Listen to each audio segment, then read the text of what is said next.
I'm going to make some cold spaghetti sauce today. I'm going to start with a red onion and chop it fine.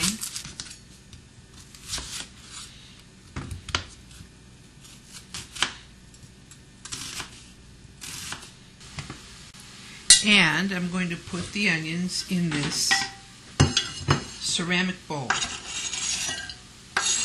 I've chosen a ceramic bowl with a close-fitting cover. That'll become important later. So there are my onions. I'm going to add some garlic. And I'm going to add some olive oil. Fair amount of olive oil. Some balsamic vinegar for a good flavor. I've added too much vinegar, so I'm going to add a little more oil. Some sea salt.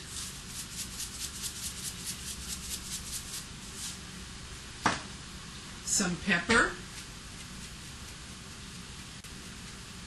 And I'm going to let that sit for a few minutes while I finish the rest of the sauce. The next ingredient is fresh basil to taste. This is basil from the garden.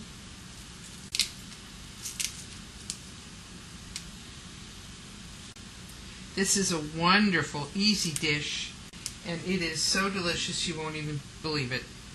Now I'm going to mince this basil. Or try anyway. I'm going to cut it up a little bit. When you're adding these ingredients that are so volatile, like the onion, the garlic, and the basil, you want to add them to the oil and vinegar so that as soon as you cut the onion or basil, all the good volatile stuff goes right into the sauce and doesn't get lost. Now I'm going to prepare the tomatoes.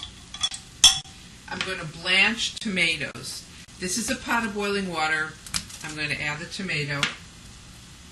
Let it boil for 2 to 3 minutes.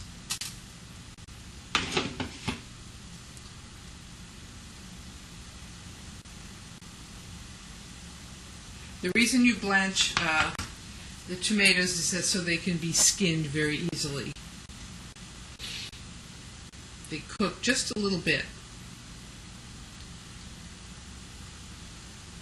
You can see the pot is boiling.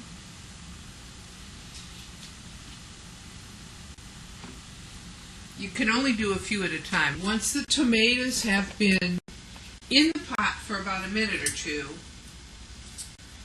you want to take them out and plunge them into ice water.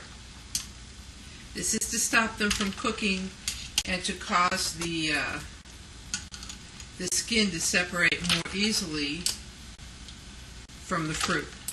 Now you don't want them to stay in the ice water very long. You just want to immerse them briefly. So I'm going to take them out and put them in a sieve to drain. This is called blanching the tomatoes. Now I'm going to peel, chop, and seed the tomatoes. I'm going to start by peeling. It's very like doing an onion. You go north to south. Now if these tomatoes have been properly blanched, and they have, the skin will peel right off very easily, like this. And I'll just do these one at a time.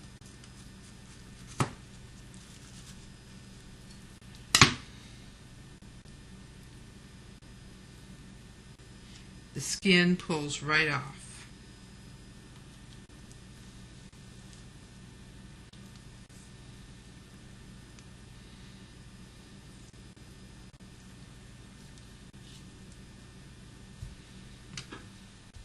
There are my peeled tomatoes. These tomatoes, these Roma tomatoes, do not have a lot of seeds. That's a good reason to use them in this sauce. It's difficult to seed a tomato. You lose a lot of the good stuff when you seed them. You lose a lot of the juice. I'm just cutting these into half-moon shapes. You can dice them more finely if you like. There are my blanched, skinned, chopped tomatoes, and now I'm going to add them to the rest of the ingredients. You can stir or toss. Mix it. And this is going to be my sauce for some pasta later today. Garofalo pasta with a little Romano cheese. The final step is to cover it tightly and sit it in a sunny window.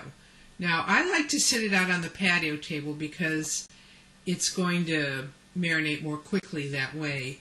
But whatever you do, be sure to cover it tightly so the bugs don't get in.